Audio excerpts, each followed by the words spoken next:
Welcome to the Big Fat Real Estate Checks podcast with Marco Kozlowski, where we help investors like you get the knowledge and skills you need to replace your JOB with passive cash flow for life. Hey everyone, welcome to Big Fat Real Estate Checks. Oh, that sounded pretty creepy. This is Marco, your fearless leader, with Gabriel Araiz and Francesco Galuccio out of Toronto, and Gabriel's out of Montreal, and I am in Orlando, Florida, my new home, originally from Montreal, where we're going to be discussing tenants today, and how to find tenants, how to have you not manage Jerry Springer tenants, and anything to do with finding tenants. So that's what we're going to discuss today. And of course, we're going to have a lot of fun as we normally do. This is all organic. We just pick a topic out of the list of a few hundred that we have. So I think we've done that 6 times. So let's do this a 7th time. But I don't think we've done this yet. And we're going to have a lot of fun. And of course, if you absolutely have not subscribed yet, please do subscribe, love this, like it, share it. And of course, listen to the first top 10 episodes of this. I know I think we're almost in the 80s now in our episodes, and always excited to have you join us and for you to learn a little something. And of course, this is a lot of fun and we enjoy it. And of course, we want to continue to do this. And if you have any topics that you would like us to discuss, please send those over or comment, and we will definitely take care of that. So welcome, gentlemen. I know, Frank, you were teaching Success Reflex the last couple of podcasts, and we appreciate you doing that. You're very good at it. We appreciate it very much. And actually, someone was going to get a deal out of it. Awesome. Nice. Yeah, I enjoy doing Andrew, it. That's very good. Andrew, yeah, I'm doing that call today. It's 100 units in one phone call. Actually, you know what? I remember attending my first Success Reflex as a student, Marco. And if you recall, that's when I picked up the mobile home park. That you made how much money on? We just sold it. You're right. We made a little bit of chunk of change. We made some change. You made 6 figures on it? Yeah, we did. We made 6 figures on it. Not a bad day at the office. Not a bad day at the office at all. And in order to maintain that property, you had to get tenants. So yes, let's circle right back to the topic that we're discussing. Beautiful segue. I love the 360 there. I love it. Actually, you know what? That's what she said. Yeah. With the tenants, I gotta backtrack here a little bit. Tenants, and I know many of you is like when we bought that property. So I'll use that property as an example because I had different kinds of tenants, good, bad, and the ugly, and even worse than that. I just can't find the word for it. But the previous owners, they were just bringing any tenants in. They were doing no screening, no nothing. They were just bringing any tenants in because they were looking to, hey, we have X amount of units. Let's fill them up. The problem with that is eventually as you're getting people in there, you're going to have some rotten apples. You're going to have some, people that don't want to follow your park policy or your apartment policy where they're paying on the first, or they're saying, you know what, I'm paying whenever I want to pay, or they don't pay at all, or they're paying, but they're a nuisance to the rest of the community. And you got to treat these as a community, especially if you're dealing with multifamily or mobile home parks. It's an actual community. And what happens when you have a shitload of troublemakers in a park? And that was the case there. There was some drug dealers, there was some prostitutes, there was some other professions that are illegal. And it deters, I don't know what that is, but it deters other people. Arms dealers. Fine, get your cousins out of there. No, the mafia wouldn't go there.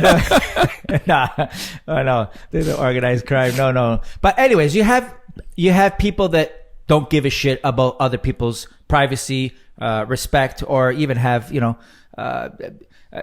not human. They don't care. And what happens is you're deterring other people that are good, that want to pay, want a clean place, an affordable place to live, but they're not going there. And what happens when your property is overrun by these type of individuals? Guess what? You're gonna be having a difficult time finding tenants, and that's what we found on this particular park. So we had to clean shit first. But the way we did it on the screening is we were finding tenants. We put ads out. So that was the first thing we did. We put ads out, but we made a criteria. So we said, what kind of tenants do we want? So we made a list. We want someone that's employed for at least 6 months.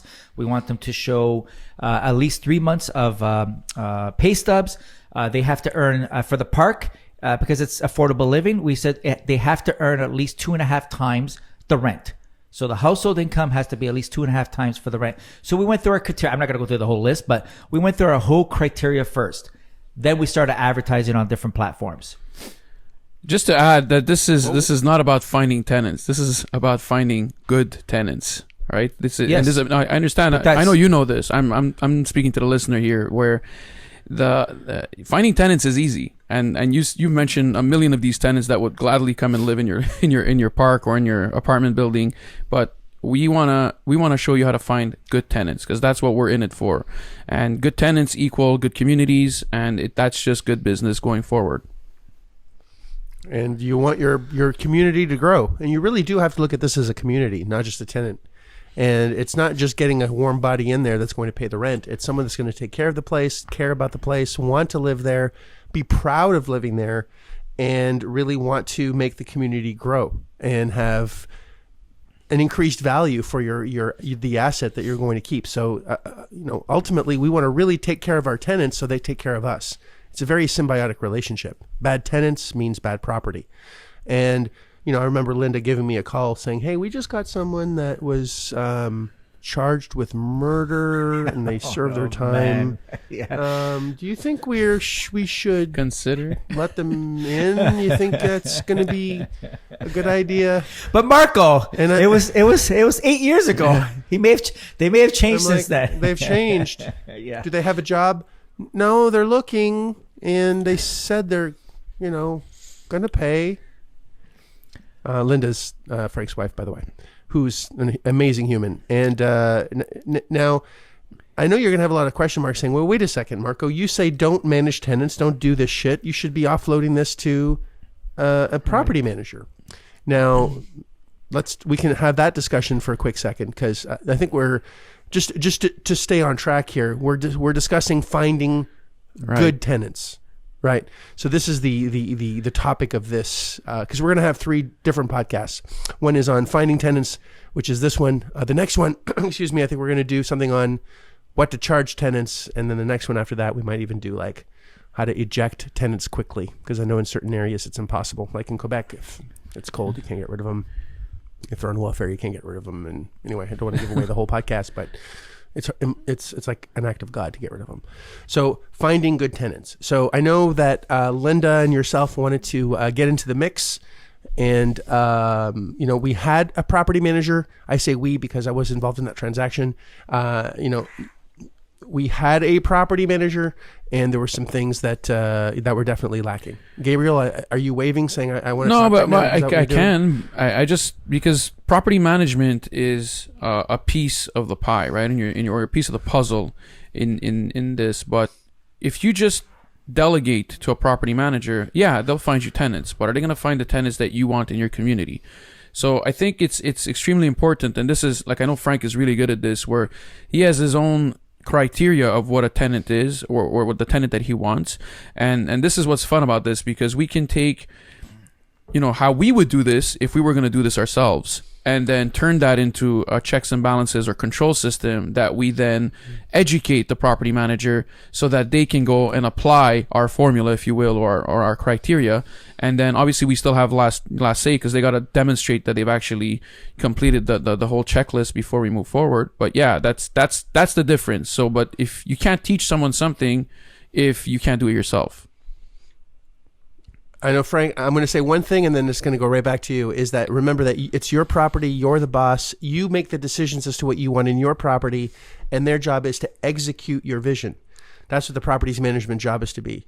It's not to do things for you, not to, I know that didn't make any sense, and my English did not work there, but it is what it is. Yeah, Frank, that's why I'm laughing. Is that what it is?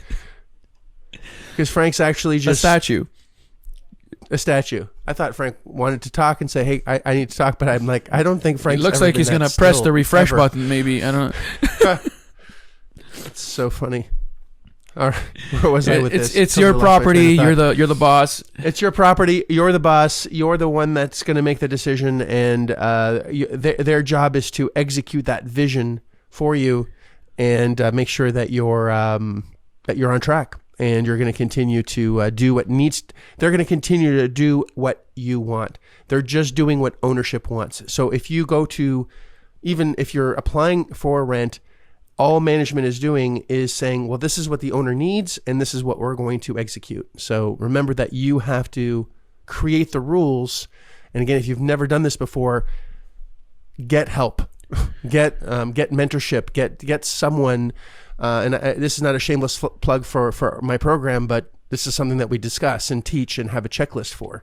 We've already made these mistakes. We want you to not have to make these mistakes again, and just follow the checklist, follow the bouncing ball, and the reason we do this is because in certain cases, and we'll talk about this on another podcast, I'm sure, but if you get the wrong tenant in, it might be extremely difficult to get them out.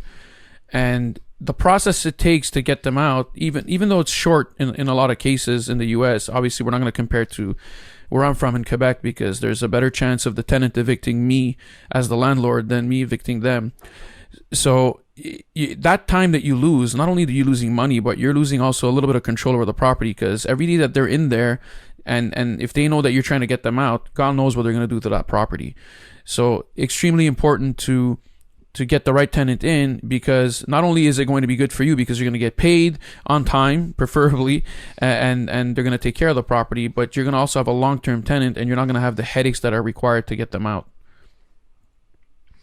Been trying to get hold of Frank. I don't know if his internet went down, or maybe, I don't know what's going on. It's weird. Maybe he's out looking for tenants. He's out looking for tenants, or maybe he got evicted. That's what he didn't. Ownership said, you know what? You're not paying. You got to go. You got to go. So yeah. So create a checklist of checks and balances of what you want, like income, job, how much money they make, also prior evictions, if they've what their credit score is. Not that the credit score necessarily will reflect the quality of the tenant, but if on their credit score they're always in collections, they're never paying their bills, they've been evicted 76 times, which will show up on their credit report. The background checks, these are things that you really have to be mindful of, or you're going to be part of that cycle. And if they're late on a bill, I mean, rent is just another bill, right? When you think about it. So if they're late on everything else, then the odds are that they're going to be late in your case. But the decision comes to you as to who you want to accept and not. It's just very important, like everything else in the real estate process that we've been, I guess, beating on this whole time during these podcasts, is stay emotionally unattached. Like, remove your emotions from this and look at it from a practical standpoint. Is you have a unit that needs to be rented. You have 1, 2, 3 different tenants. Then look at the tenant that's going to be best for your community, the tenant that's going to pay you and on time, and that you're not going to have difficulties with. And so maybe we should go through some of these checks and balances, because I mean, you've mentioned a few where look at the credit reports, the prior evictions.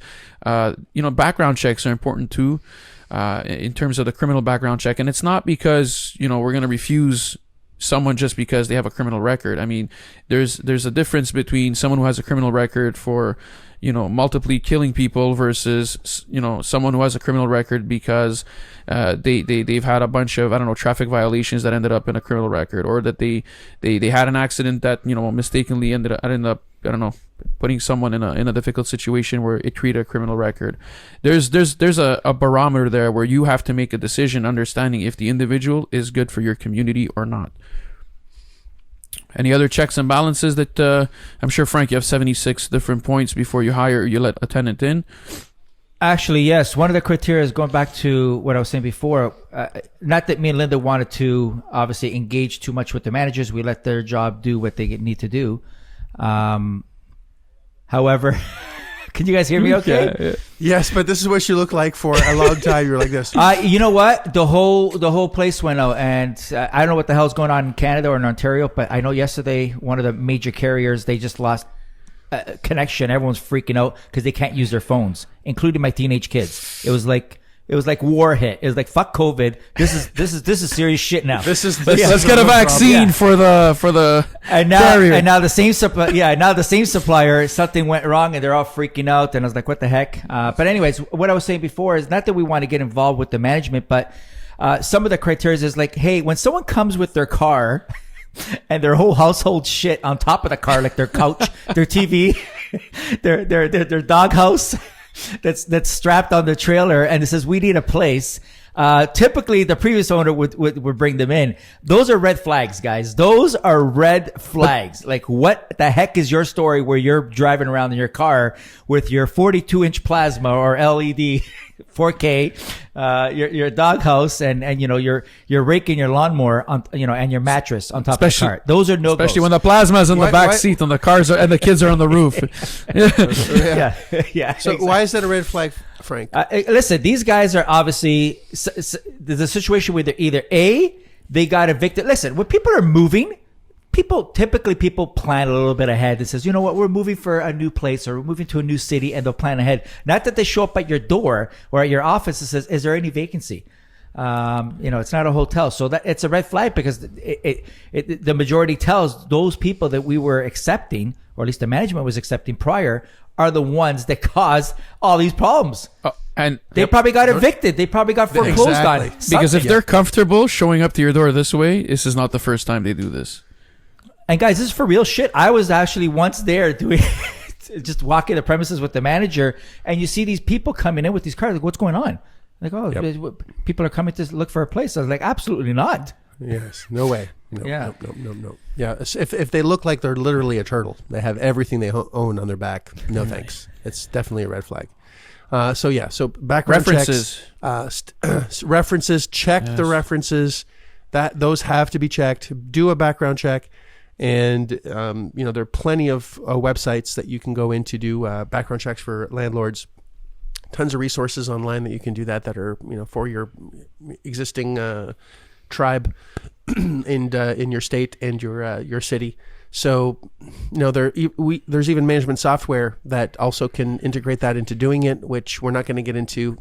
I don't recommend you manage tenants, but I definitely recommend that you have a checklist of the best kind of tenants that you want to have that resource, and then make sure that your property management is going to be executing that master Now, plan. if you've been listening to this podcast, and we hope you have been for the past little while, you'll notice that there's a trend here where there's always a system or a control system in place, a checklist in place, that all you got to do with that is have it implemented through someone else. Basically, you're delegating that responsibility, but having a checklist to make sure that everything's been or being done or is going to be done before you walk in. Just like when a tenant, comes in, you need to have a checklist to make sure that that you've gone around the property and checked that everything, that if you're furnishing a fridge, for example, or a stove, what condition they're in before they walk in, so that when they walk out, you can do that checklist again, or that walk around again, and notice what the differences are, and if there's anything that's other than wear and tear or normal wear and tear, you can then do something about it. But understand that this is all process based, and each of us have our own processes based on our own experiences. So you may want to go with what but obviously we're going to give you a little bit more meat here to put on your checklist, and then we can go from there. But there's gonna be things that are gonna happen to you with your tenants that you're gonna be like, oh shit, maybe I should add this to the checklist. And that's how Frank's checklist got to 76 items. That's how most of our checklists kept growing. But it's important to do that if you want to be able to move forward and have the community that you're envisioning for yourself and your business. Yeah, my checklist is quite long, but very well said. Very well said. I think we can end there. So, who changed my name? I love it. I didn't even notice. That's awesome. I'm known as Sorry I'm Late to Galucho. All right. Yeah, I first you came back in as me, and I'm like, that's not good. And then you change your name. I'm like, well, let me do that. Yeah, there you go. Well, for those of you watching, you'll know what we're talking about. Yes. Yeah, exactly. So it's always good to have a little bit of fun. And as we were saying earlier, we're really not working. We're enjoying every minute of our day. As we even do deals, we have a deal that we're working on that's gone sideways multiple times. It's a lot of fun. And when you are in a business where you're doing business with people that are just phenomenal, and you're having fun, and it's not about ego, and it's not about who's better than the other one, even though both of you are way better than I am. It's just just so much fun to wake up in the morning and just enjoy your day with people that are just awesome. And I hope you are doing the same We didn't start off this way. I know I absolutely hated my life 22 years ago, and I hated my life 10 years ago when I lost everything. I'll say lost all the money that I had, didn't lose my mind, because losing everything would be your mind. And so I'm grateful that I was able to keep that and really rebuild something phenomenal with people that I actually really care about. And I hope you are on the same path and journey to really design your life so you can enjoy it for the rest of your days with people that you really care about, people that matter. Thanks, guys. Appreciate you both and the listener, and I can't wait to hear the next episode where we're going to talk about something else, but it has to do with tenants. Talk soon. If you like this episode of Big Fat Real Estate Checks, then show some love by leaving a comment and a good rating. Also, as a thank you for tuning in today, we've got a special free gift. The journey to passive cash flow for a life starts by finding deals, and it's easier than you think. Simply go to getdealsbytuesday.com, enter your email address, and we'll send you a free quick start course called Deals by Tuesday. Even if it's 11 p.m. Monday night, this course will show you how to find discounted real estate deals by Tuesday. It's that fast and simple. Go to getdealsbytuesday.com and start your journey toward life-changing cash flow today. Thanks for tuning in, and we'll see you on the next episode.